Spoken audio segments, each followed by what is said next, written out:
Hello, everyone, and thanks for tuning in to the Franchising 360 show brought to you by FranCoach. I'm Tim Parmeter. With me, as always, is Danielle Wright. That's me. The Franchising 360 show, we are taking a 360-degree look at the world of franchising, all the things you need to know to become a franchise owner.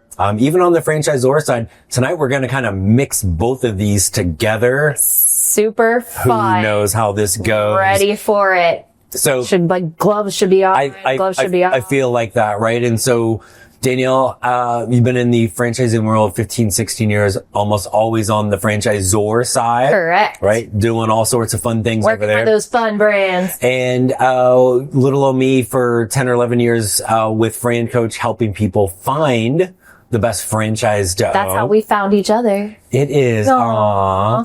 So that may be the most disgusting thing we've ever done on camera. So, we can edit that out there, right? No, just keep going. Here we are tonight. What are we doing? We want to talk about the process people go through to look at franchises, but from, again, let's take a 360-degree view of that. From the franchisor side, from that candidate standpoint, right. And then what we kind of talk them through with FranCoach. So I'm super excited about this segment, super excited for the viewers, because if you're out there like researching your own franchise, not using FranCoach, which is just silly. Why would you do that? Why would you not do that? And so here, like, it gives us the opportunity to say what you're telling somebody, what you're working with someone, but the franchisor is looking for something similar, different. Right. And just because you tee it up a certain way for someone, or the coaches tee their candidate up, doesn't necessarily mean that's always the franchisor side. I love that when we've had interviews with franchisors, like, I generally ask them, what candidate are you looking for? Because on my side, we're looking for certain personality traits. Right. Obviously money, all of those things. That kind of ties back to our Fun Friday fact. But the reality is we get to have kind of like a face off, because what you feel might be good for a brand, the brand may not necessarily agree with you. Right. And in between is here's the candidate that may show up differently for me than they do for you. Correct. Or vice versa. Right. And so all of those, and you're in like you love college football, right? A college football game. Go Noles. And here's the, Roll Tide. So, cause we're actually getting pretty close to that, but that's for another story. But I totally threw you off with that. You did. So there's the camera angle that they do now is super cool. It's like, here's the camera, and then all of a sudden it starts moving the three, like, really does the whole thing all the way around, shows you the different angles. Right. I kind of feel like that's what tonight's episode is. Yeah, because there's the person here and their experience. There's what you know, giving them guidance. There's what we know, giving them guidance. And at the end of the day, there's this thing out here, this person that, I know, it's their life. So, but before we get to that, it is Friday, and this is franchising. Therefore, we need a fun fact. So it is a Friday franchising fun fact. Brought to you by nobody. What do you got for us? Okay, I got two. Ready? Okay. Because, I've been kind of lax on the facts and the fun. Average age of a franchise owner. 47.8. Well, you kind of cheated because I told him the answer before we got here. It's the only time I've gotten one right. 44 to 55. Okay. Is the average age of someone buying a franchise. So, you're out. Second fun fact is 75% of buyers of franchises in this 44 to 55 demographic are borrowing funds. So key for the viewers, you don't always have to have cash. Yeah. 75% of these people are borrowing money in some form or fashion, whether it's SBA, a HELOC, which for anyone that doesn't know is a home equity line of credit. And then you've got the rollovers, the ROBs, right, which means what? Rollover for business startup. Yep. So they forget the F on that, but we just call it ROBs. Yeah, I don't want to be an expert on any of those things. And there's also just straight unsecured, like term loans and lines of credit. Right. So you're saying 3 out of 4 people, or 1 out of 4 are using cash, basically. Correct. Okay. So, or something else other than borrowing money. Right. Like maybe someone died. An inheritance. In fact, we had somebody earlier this year she did that with some inheritance money. It was literally as the parent was dying, it was like, hey, this money is for you, so you can take that and start a business. It was a pretty cool story. And there's some trust fund babies out there. Like I know I've worked with a couple of times, and then there's investor models. So you're not really technically borrowing, but and that average age is interesting from a standpoint of one, the range is, in my 11 years, we've had somebody as young as 21 start a franchise, and as old as 77, and everywhere in between. That average is really kind of the sweet spot because it's and thanks for pointing out I'm not in that range anymore. The saddest thing I've heard in a while. But it was, yeah, but I am. Woo! Those are the people that, you just gave your age away. That's you okay. totally could have played that off. Number is. Okay. So, but it's the people that have been in the corporate world for a couple decades and really just burnt the holy heck out and ready for a change. We were just talking about this the other day, is like there's a difference between a career and a job, right? Yeah. And so that's something we can talk about further on other episodes, but just remember, you're not too young, you're not too old. It's just a matter of how hard you want to work for it. And if you want it for yourself versus somebody else. So we're going to come back after the break and we're going to talk a little bit about this process of vetting the franchises from all different angles. That's what's next here on the Franchising 360 show. Hey, we are back on the Franchising 360 show. I'm Tim Parmeter with Danielle Wright. We are going to walk people through this cool, pretty fun process of all of a sudden it's time to look at some specific franchises and what happens. So yeah, we'll come like back. I said, gloves off, franchisor, franchisee, let's go. One, it is possible that somebody, they Google and they find a franchise and they go straight to the franchise. Like, don't do that. Call me. No, and we've had some experiences, right, where people have gone down the path of looking at it on their own and they become overwhelmed. Yes. Because they're not prepared for what the process is once you say, here's my name, number, and email there, Mr. Franchise. What? People are going to call me? Yeah. What? People want to talk to me? I didn't ask for all that. Franchise people are old school. They will dial the telephone. We will dial. So we get somebody and we've done all of our steps and we introduce them to maybe 3 or 4 franchises and then, okay, it's game on. Right? Now we do that introduction. Here's franchise 1, 2, 3, 4. And now on the front, like I'm sending you the information. Yeah. Okay. Here is Susie's information. Here is Susie. Hi, Susie. Right? Susie's ready to talk. She would like to learn more. We've kind of vetted out that there's at least the initial basic requirements. So what have you prepped Susie for? Like if Susie's working for a coach, what have you prepped them for this first conversation? Susie's for the fact that she needs to be very cognizant of her email because it's going to blow up, right? With people. Hey, Susie, this is Danielle. Tim said we should schedule a call. And then if you're like what we call organic and you're coming into the franchise, you're still getting the same stuff right away. And usually a phone call and probably a text and like they might send you a postcard in the mail. Okay. But it is that franchisor's job to reach out and connect with you to get that call. And I will tell people it's going to happen in the first 24 hours because if it drags longer, then frankly, I'm going to yell at the franchise going, what the heck? Yeah. And then they forget like that. I mean, and there's always all of these, right. There's always things, but it happens. I'm asking you. It happens. It happens pretty quickly. The challenge is now we know the franchises to a certain degree, but every franchise has a different overall process that we're going to hit the same things, but it's not uniformed across all the brands. Correct. So once you've kicked over Susie, as we like to say, typically we're getting some type of information about Susie, a little bit about Susie's background, a little bit about what brought Susie to looking at franchising. But the reality is on the franchise side, I want to hear that from Susie. Correct.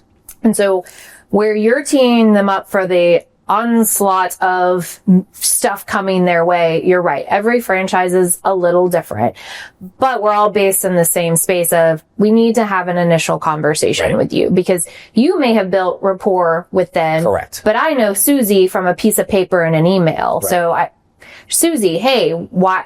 And you get a lot of the time from Susie, Well, my coach told me to talk to you. Right. Oh, okay. Well, that's really great. Right. Did they say Don't why? give that answer, right? Like, let's just don't tell a franchisor, my coach told me to talk to you, because then it seems like mom and dad are telling you to do something and like you're being twisted your arm and such. But start to get to know them. It's a discovery process, just like you started with a coach, just like you're doing on your own with any kind of research. Yeah. But have that first call, even if it's only 15 minutes, even if it's only 30, because I'm sure you guys say this because I know we've talked about it, but on our side, it's just kicking off the engagement. If you show up for that call, then okay, maybe there's more to learn, but all it's taking is 30 minutes of your time. Right. But we generally call it the getting to know you phase. You're still going to, the important thing is you're going to learn something new about franchising, even if that is not a brand you decide to move forward with. It's still valuable information because it may help point you to one of the other ones. But in the beginning, generally that first call is not about the franchise. Like, I can't stress that enough on the Zor side. Like, we're not spewing everything out about the franchise business in the first place. Most of the time, but some do. But I know you know that they shouldn't, but there are franchises out there. That's the hard part for Susie, is they're working with somebody like you that has an organized professional plan that's just trying to get to know them. But then here's this other franchise that's like, Susie, how are you doing? Good. Boom. And they're going straight into like a 48 slide PowerPoint. But that's okay presenting the brand. For anyone to say, oh, hold the phone. Let's dial this back and let's get to know one another. Because I think you could even attest that sometimes that scares them away from the whole process in general. Like, franchises want to award the franchise to a person, but they also want you to understand what you're getting themselves into. But we're not meeting somewhere in the middle to how much have you educated them, consultant, coach, broker, to the business. That's where we as a franchisor are like, whoa, what do you know and what do you not know? Right. Are you just being passed over to us as a name, email, and phone number? Or did you like vet this out with your coach? So I think for anybody watching as you go into this place, these first calls really should just be about getting to know, like you say, what the role is, how much time am I going to spend? And hey, who are you as a person? Just like, that person married, component. not married, kids. And the other way around for the franchisor, we'll get people like, hey, what should I be ready to ask on the first call? I'm like, just show up, right? Start getting to know and have a conversation. You have a tendency to just railroad that call. Right. Yes. Because there should be a get to know, but there are some brands that don't. There are also some people that don't care to get to know you. Just tell me about the brand. I need my information now. But that connection piece is hugely important. But it's a process. But I would say on the Zor side, that's why it's a 6 to 8 weeks. Yes. Like, I want to get to know you, make sure that how you're going to receive the information. Right. Are you the person that's an analytical person? Are you the person that's a community involvement person? Like, who are you? Right. Who are you? Because I can give you the information the way it works for one, and you're never going to receive it. And then all of a sudden you don't like it. Right. And this is just the start. This was a 6 to 8 week process with a dozen or more steps. We're going to try to get to the next ones after number 1 when we come back here on the Franchising 360 show.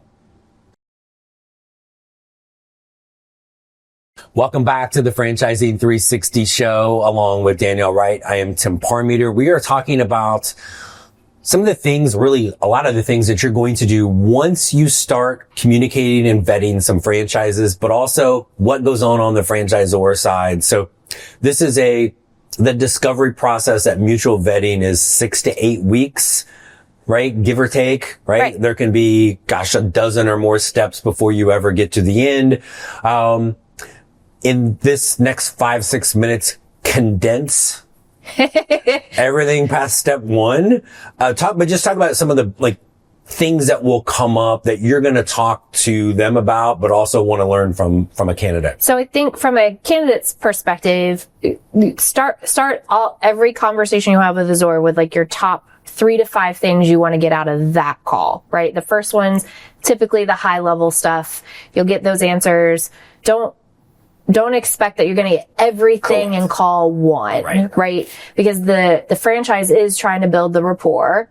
They're going to take you into a call 2, which typically, is an hour brand presentation where they're going to walk through operations and marketing and support and the things that generally come along after one signing a franchise agreement. Everything thereafter They don't really go into, hey, I've been operating for 2 years. This is what my business is going to look like. So come to that conversation open, make notes during, try to not interrupt during the presentation because they are going to cover a lot of information, but give you time at the end to answer any questions.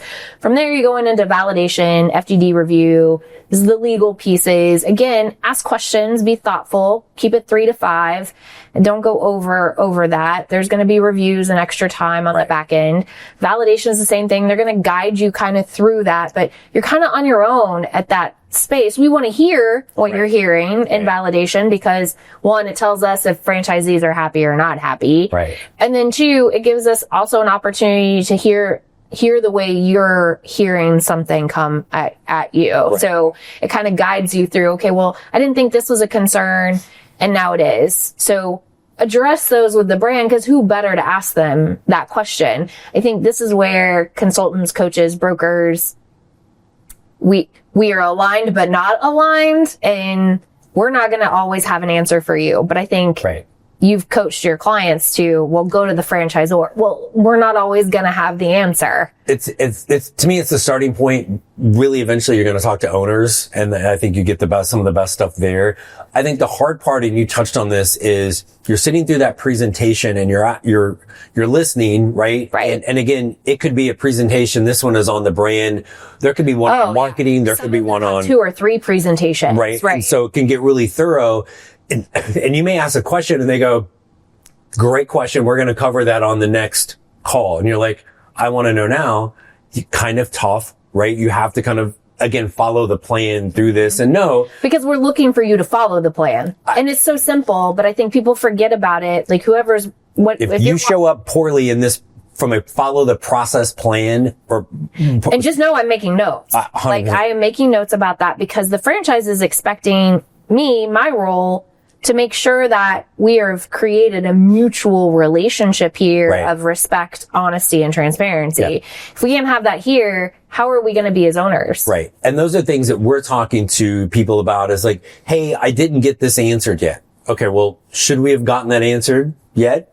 Maybe, maybe not. If not, well, yes, that's on the next call, right? The entire next call is about marketing, probably going to get the marketing questions answered on that. Or, hey, I want to learn more about that. Great. We can do that here, here, and here. It's why it's always kind of equated to dating, right? Like all you're doing on that first call is like, I'm setting you up with 3 people. All right, Danielle, you're newly single, right? Here's 3 dudes I want to set you up with, right?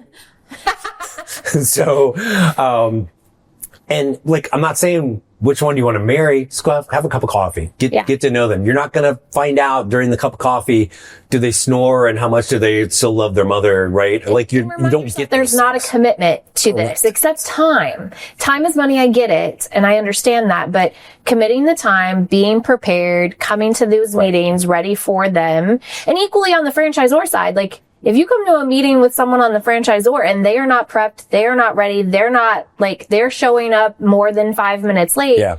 That's some questioning that you should be doing of that brand, and ask the developer, like, hey, you're 10 minutes late. If they're like, hey, my schedule's back to back and I'm so sorry, I got hung up on other meetings.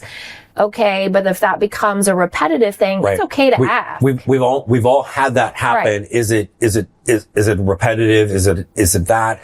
But that's also tell a client that's where like I just had to have a very like frank conversation with the founder of a brand because their dev person was showing up very poorly and they were new. So it's like, I don't want to be the complainer, but that founder probably didn't know this was going on. And all of a sudden they're going to lose momentum to a great brand because of how this person is consistently showing up. Now, does that happen often? No, of course not. But those are things that we're here to be able to help with, or even to go back to you and go, hey, Danielle, Susie really likes everything. She had a couple questions here. I can kind of help make sure, maybe you said it, but there's so much information, right? Everybody's not getting 100% of this. Especially on an hour-long call. So sometimes you have to kind of reaffirm everything or give people those opportunities to come back for questions. Which, speaking of questions, we got a couple more we want to talk to you about. But we're going to do that right after this break here on the Franchising 360 show. Hey, welcome back to the Franchising 360 show, brought to you by FranCoach. I am Tim Parmeter, and Danielle Wright is with me. We are been talking about that discovery process. People are looking at franchises, things to think about on their end, things we talk to them about, but also from the franchisor side. So people go all the way through this thing. I think it's kind of a myth. Like, well, I'm all the way to the end with your franchise. I think I would like to, be a franchise owner. So, give me the agreement. Let me write you a check, that it's automatically the way it goes. But this isn't a vending machine. You don't just go put 75 cents in and say, here's my Doritos. But there's a lot of people that just kind of have that assumption that, they're just trying to sell me. When I decide I want it, now, are there some brands out there maybe like that? Sure. Yes, it's a sale. Like, I'm trying to sell you. But it's really awarded, and you are, as the franchisor, you're making a mutual decision. Is that the right person? Yes.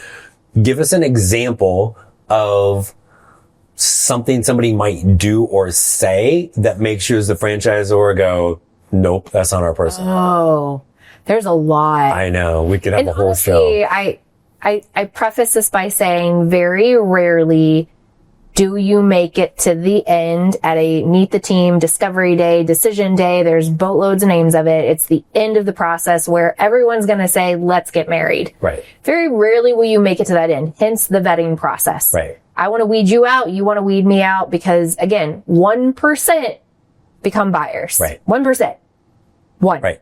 And you're looking at 3 or 4 franchises to begin with. There's going to be 2 or 3 that you don't move forward with. Doesn't mean they're bad brands. Doesn't mean you shouldn't be an owner. It's not for you. For you. Right. And so some situations where I've worked with franchisors, and very rarely do we tell people no. Like, no is not a word you will hear. You will hear, deferred. You will hear something in the nature of, hey, you were conditionally awarded, and here are the reasons why. Let's be really frank. You showed up away in front of people, like, hey, maybe you were great through, and we're besties, and we're gonna share a trip with each other or something. Right. But your personality came across as you were asking so many questions that it seemed that you were picking apart the model. Right. You came and you were disengaged. I had someone that was on their tablet in front of everybody playing video games. Like, okay, you're here to meet the team. Why did you even show up? Why did you bother to, if you were so disinterested, show up, be engaged, ask the questions. Don't commit to something if you're really not. They would rather you just say, hey, I'm not interested. That's on the franchisor side. It's okay to tell them early and often you're not interested. It's okay to end that relationship. Right. Yeah. I think. How do you prep people? At Meet the Team Day, there's 2 things from a prep. There's one, there's usually a dinner the night before. Yeah. And our good friend alcohol can ruin some things, and we could tell stories forever on that. But during the day, it's usually, again, it's the body language. We're questioning everything, right? Or being disrespectful. We could tell stories forever on the things that people really have shown up. It's a fun episode. Let me tell you all the reasons why people got denied. In ways that you're like, wait, somebody really? Yes. Somebody has really shown up that way. To remind yourself, this is still, we will say you're coming into the family and all of these things, but at the end of the day, this is a business relationship. You show up as you would for a job interview. You show up as you would for an event hosted by your company. Just if the franchisor was everything you said, as you're asking just a little question, hey, can I get a more clarity on, the marketing thing? And somebody's like, what the heck are you doing asking that? You should have paid attention the first. You're gonna be like, whoa, bro, calm down. So it really is that kind of mutual component of it. But there's so many things to go through this. And I think this is why you could do a thing on YouTube that tells them all of these things. Yes, we could. We actually have a few things, so definitely check out our YouTube channel. And of course, if you're thinking about becoming a franchise owner, don't do it by yourself. FranCoach, there's actually a book probably behind my shoulder, Becoming a Franchise Owner. You could even find that. I might know the author. Reach out. We'll get you an autographed copy of something that's not really worth all that much, but it's worth a lot. Go ahead. Thank you. We're here for you no matter where you are in this process of thinking about it. It's been like, I just for both of us, it's been an amazing industry that has changed our lives and so many others. When you're ready, reach out to us. So in the meantime, I'm Danielle Wright. I'm Tim Parmeter, and this is the Franchising 360 Show.